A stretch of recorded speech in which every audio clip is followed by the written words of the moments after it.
Hi everyone! In this video, I'll show you how to speed up a video in Premiere Pro.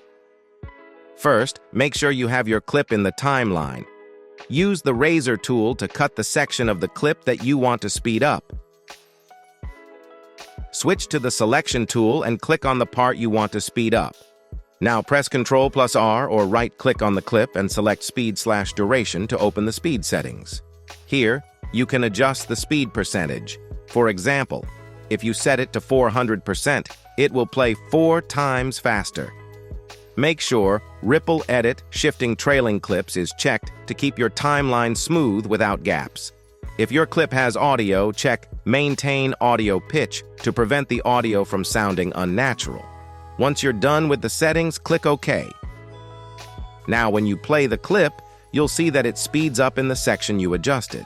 If this video helped, support us with a like and share your questions and thoughts in the comments below.